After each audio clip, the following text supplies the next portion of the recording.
Salam sehat sejahtera. Mengapa setiap manusia selalu berkata, saya lemah, tidak ada keberanian, takut begini, takut begitu, takut apa kata orang. Ketakutan-ketakutan pikiran ini adalah kekuatan energi negatif, tumpukan emosi negatif, luka batin, trauma batin yang sudah mendarah daging menjadi jiwa, merosak belip sistem kita. Kekuatan energi negatif yang merosak belip sistem kita akan merosakkan sel-sel tubuh kita, merosakkan lagi organ tubuh kita, sehingga fungsi organ menurun, mengakibatkan kecemasan di pikiran kita.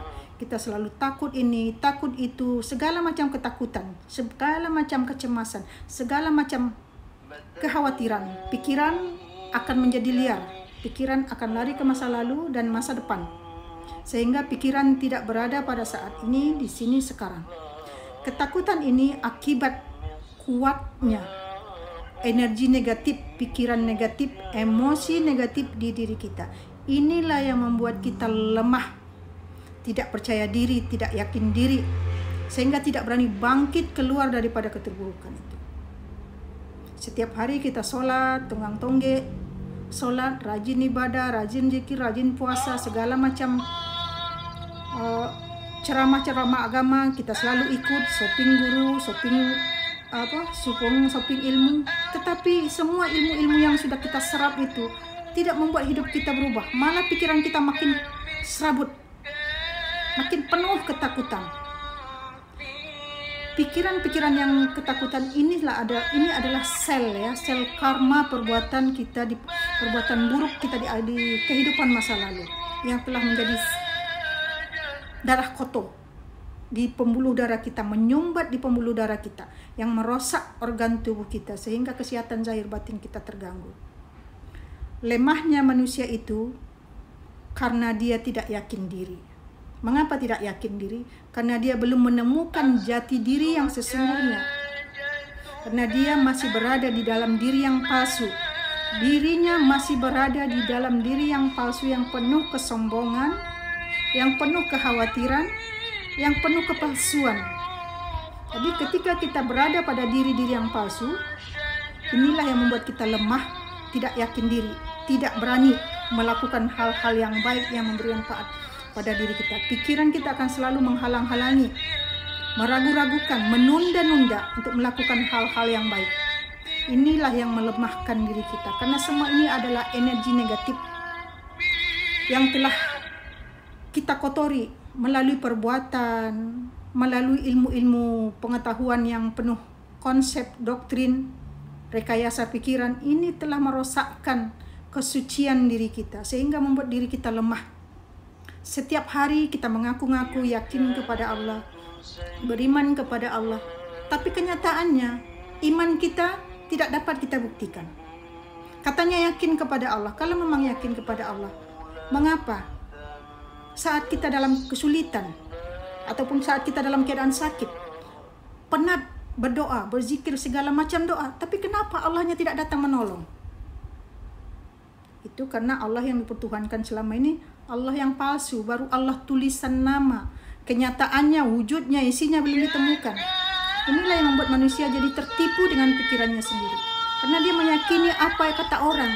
Dia tidak mencari tahu apa yang dikatakan oleh orang, tidak mencari bukti ataupun faktanya, selalu mengikuti apa kata orang, suka dengan ilmu-ilmu konsep, teori, hafalan, bacaan, zikir sana, zikir sini, tapi kenyataannya ilmu yang diamalkannya, yang diserapnya tidak dapat menolong dirinya. Bagaimana kita mau kuat kalau kita lemah keyakinan diri? Mengapa kita lemah keyakinan diri? Karena kita tidak tahu diri, kita hanya menjadi diri yang palsu, yang ditunggangi oleh hawa nafsu. Inilah yang membuat kita jadi lemah. Jadi orang-orang yang tidak mengenali jati dirinya, orang ini akan lemah. Walaupun tubuh fisiknya nampak kuat, tapi sebenarnya batinnya, rohnya lemah. Keyakinan dirinya sangat lemah. Dan biasanya pikirannya ini penuh kemelekatan duniawi, material duniawi. Selalu pikir negatif, selalu pikiran mistik, khianat, munafik, musyrik. Jadi pikiran-pikiran negatif inilah yang membuat kita lemah. Bagaimana menyingkirkan penyakit pikiran-pikiran negatif ini? Salah satunya untuk menyingkirkan penyakit pikiran negatif tadi itu tidak semudah berkata-kata, tidak semudah berzikir-zikir. Karena pikiran negatif itu adalah kotoran batin. Kenapa batin kita kotor? Karena jiwa kita kotor, terbelenggu, tidak dibawa pulang kembali ke jalan ridho Allah. Jiwa-jiwa yang belum dibawa pulang kembali ke jalan ridho Allah, lihat pikirannya. Pikirannya sangat liar, penuh ketakutan. Ini akan mengganggu emosi pikiran ataupun kena penyakit anxiety, psikologis terganggu. Jadi selagi kita tidak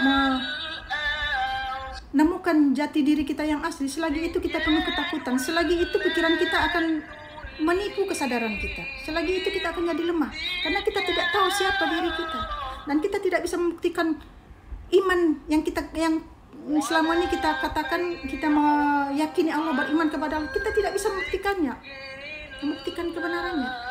Jadi yang kita imani hanya tulisan Allah, apa kata orang. Ini yang membuat kita lemah.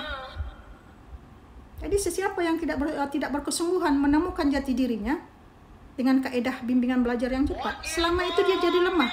Walaupun tubuh fisiknya itu nampak sehat, kuat, segar bugar, tetapi batinnya lemah, rohnya lemah, penuh ketakutan, penuh kecemasan, penuh segala macam penyakit zahir batin. Itulah yang membuat manusia itu terlalu berat beban hidupnya. Akibat banyaknya kotoran-kotoran energi negatif, emosi negatif, luka batin, trauma masa lalu yang mendarah daging menjadi jiwa, menjadi sel penyakit, darah kotor atau darah beku, merosakkan organ tubuh kita. Jadi selagi kita belum perbaiki kerusakan-kerusakan organ ataupun sel-sel tubuh kita, maka selamanya kita akan jadi lemah. Karena kita tidak dapat mengupgrade kita punya energi. Akhirnya kita terus dikongkong ataupun dipenjara oleh energi-energi negatif yang sudah mendarah daging jadi jiwa kita ataupun sifat hewani kita. Selama itu juga lah kita hidup dengan diri yang ego ataupun diri palsu. Selama itu juga lah kita hianat, kita mengotori zahir batin kita. Selama itu juga lah kita selalu dihantui ketakutan, takut mati, takut apa kata orang, takut kekurangan, segala macam penyakit takut akan bermunculan di hidup kita. Pikiran yang penuh ketakutan inilah musuh dalam selimut. Inilah jin, setan, iblis, Fir'aun yang maha nyata. Musuh dalam selimut yang selalu membisiki, yang tidak pernah berhenti. Jadi selagi kita belum mengenali bisikan-bisikan pikiran liar ini, selagi itu kita tertipu, selagi itu kita akan sakit-sakitan, selagi itu jiwa kita tak tenang. Pikiran-pikiran yang selalu negatif, yang selalu membisiki di pikiran kita, itulah musuh dalam selimut. Itulah jin, setan, segala macam binatang, Fir'aun, Dajjal. Itulah jiwa kita yang tersesat. Itulah jiwa yang belum dibawa pulang kembali ke jalan ridha Allah. Karena pikiran-pikiran liar inilah pikiran yang sedang ketakutan, jiwa yang sedang ketakutan, kegelapan, tidak mendapat cahaya ilahi, sehingga pikiran kita gelap, negatif, kotor, sempit. Untuk merubah pikiran ini, kita harus membongkar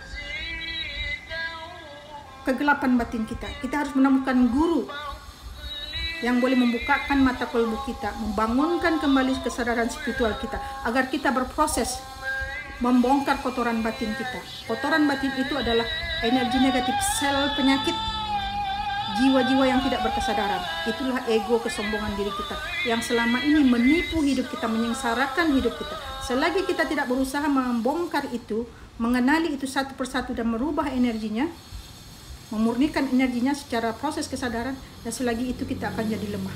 Selagi itu hidup kita tertipu, dikuasai, ditunggangi oleh hawa nafsu pikiran kita yang menyeret kita lari dari kemurnian diri kita, sehingga kita hidup penuh dengan kepalsuan. Akhirnya kepalsuan diri kita inilah yang membuat hidup kita tersiksa, karena kita tidak akan menyadari mana yang hak, mana yang batil. Inilah yang menyengsarakan hidup kita. Untuk itu pikirkanlah, segera temukan jati diri Anda dari guru-guru yang berkesadaran, yang boleh membukakan mata kolbu Anda, membangunkan kesadaran